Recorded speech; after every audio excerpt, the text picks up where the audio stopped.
Combien de temps s'est-il écoulé pour que la promesse de Dieu puisse s'accomplir dans la vie de David? Et qu'a-t-il vécu avant la réalisation de cette promesse? C'est ce que nous allons voir dans la présente vidéo. Bonjour tout le monde, j'espère que vous allez bien. Bienvenue dans Dialogue Spirituel. Aujourd'hui, nous allons parcourir ensemble la vie de David, du moment où il reçut l'onction royale au moment où il devint roi. C'est parti. Né vers l'an 1040 avant Jésus-Christ, David était le 8e et plus jeune fils de sa famille.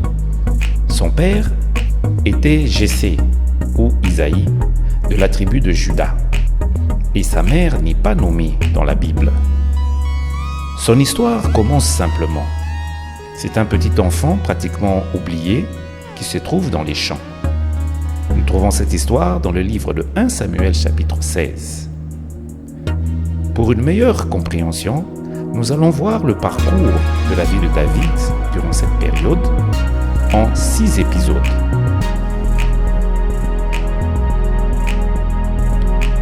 Relevons un aspect.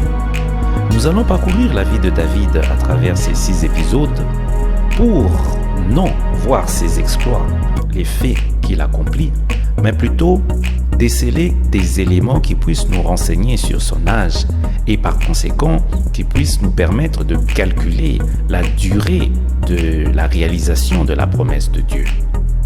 C'est parti. Premier épisode, l'onction royale. Au temps du roi Saül, qui est le premier roi d'Israël, Jessé, qui habitait au pays de Juda, est père de 8 enfants. David est le plus jeune. Il garde les moutons de son père à Bethléem. À la suite d'une ultime désobéissance de Saül, Dieu envoie Samuel, le prophète, donner l'onction royale à David, malgré son jeune âge. Notons alors que l'âge de David n'est pas précisé, mais selon les estimations, on peut penser qu'il n'était qu'un garçon, probablement âgé de 10 à 15 ans. Deuxième épisode. David au service de Saül. David entre au service de Saül et lui joue du kinnor, une sorte de lyre ou de harpe, pour apaiser sa mélancolie, car il avait été rejeté par Dieu. En effet, Saül était tourmenté par un esprit venant de Dieu. Il sollicita alors Jessé de lui envoyer David son fils pour qu'il joue de la lyre. Et ainsi, David jouait de la lyre à chaque fois que Saül était tourmenté par l'esprit de Dieu.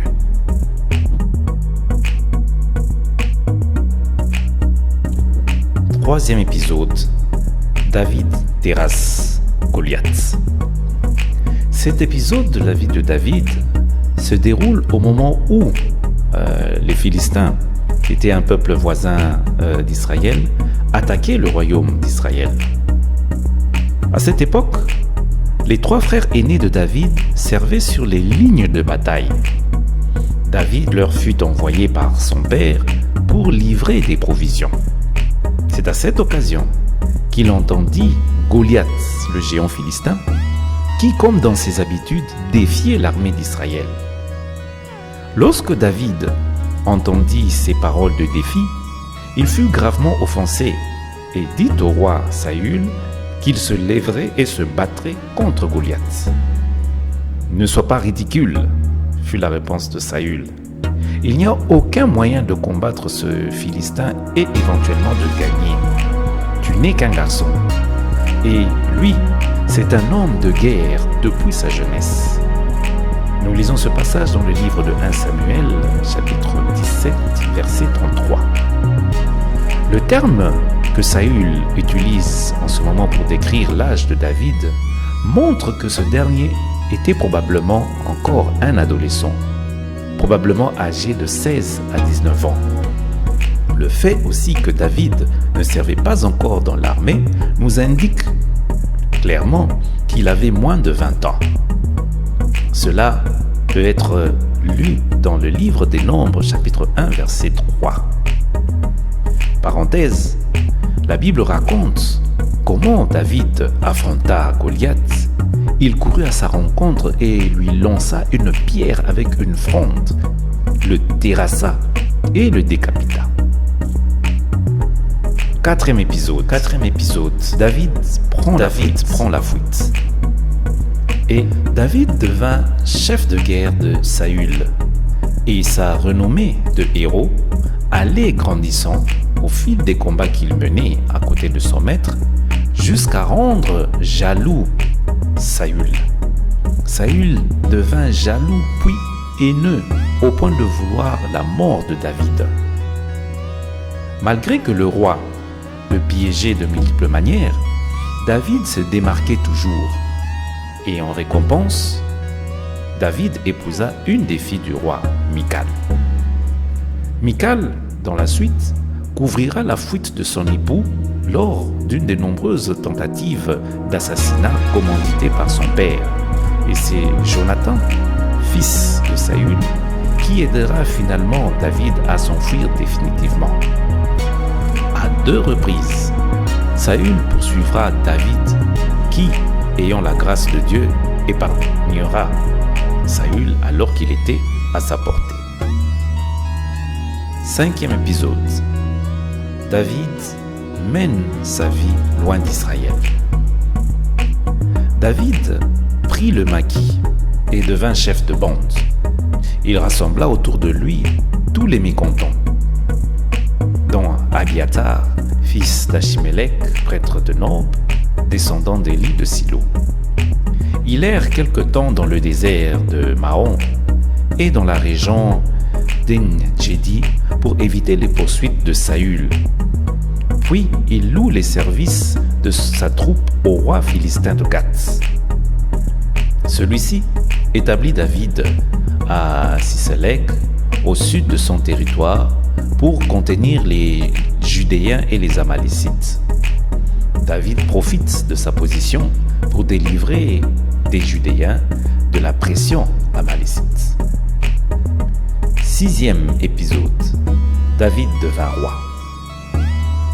Après la mort de Saül et de 3 de ses fils, dont Jonathan, dans la défaite de Gilbao, David se fait reconnaître roi à Hébron par les chefs des clans judéens. Il est élu roi des Judéens et affermit sa position. Par après, il devint roi de tout Israël.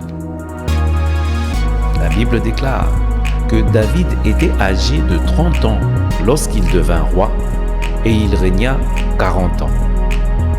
7 ans et 6 mois sur Juda à Hébron, puis 33 ans sur tout Israël et Juda à Jérusalem.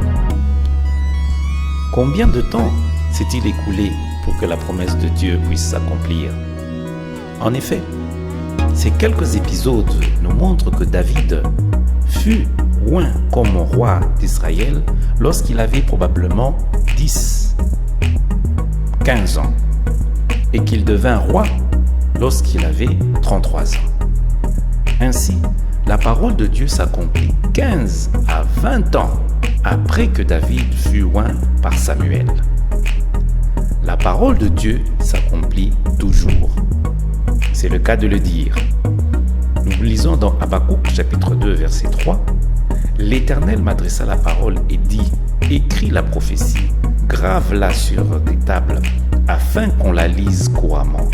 Car c'est une prophétie dont le temps est déjà fixé. Elle marche vers son terme et elle ne mentira pas. Si elle tarde, attends-la, car elle s'accomplira certainement. Cette vidéo nous montre ainsi, comme nous l'avons dit, que la promesse de Dieu s'accomplit toujours. Malgré le temps que cela met, elle s'accomplit. Et la durée de l'accomplissement, de la réalisation de la bénédiction de Dieu peut être longue à nos yeux d'hommes, mais elle s'accomplit dans le temps de Dieu. Merci d'avoir suivi cette petite vidéo qui, j'espère, a été intéressante pour vous et nous donne à nous tous ayons confiance en Dieu. À la prochaine dans d'autres vidéos.